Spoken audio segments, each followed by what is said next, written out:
গভীর রাতে লাইনচ্যুত হলো সবরমতী এক্সপ্রেস। ট্রেনের অন্তত 20টি কামরা বেলাইন হয়ে যায়।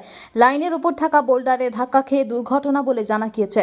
শুক্রবার রাত প্রায় 2:30 নাগাদ উত্তরপ্রদেশের কানপুর স্টেশনের কাছে দুর্ঘটনা ঘটে। তবে এখনো পর্যন্ত হতাহতের কোনো খবর মেলেনি। ঘটনার পর আতঙ্কে যাত্রীরা। বারাণসী থেকে রওনা দিয়েছিল ট্রেনটি, গন্তব্য ছিল আহমেদাবাদ। লোকো পাইলট জানিয়েছেন ট্রেনটি আচমকা বোল্ডারে ধাক্কা খেয়ে বেলাইন হয়ে পড়ে।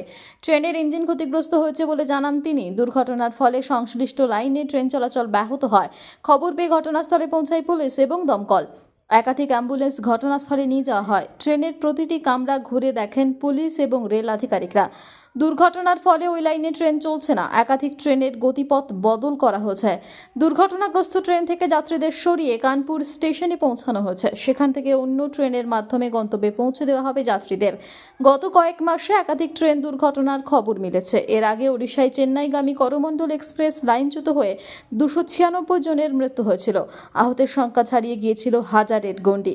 এরপর রাঙাপানিতে কাঞ্চনজঙ্ঘা এক্সপ্রেস লাইনচ্যুত হয়ে মৃত্যু হলো 10 জনের।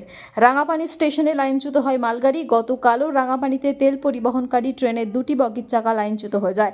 বারবার এমন ঘটনায় ট্রেনে যাত্রীদের সুরক্ষা ব্যবস্থা নিয়ে উঠছে প্রশ্ন।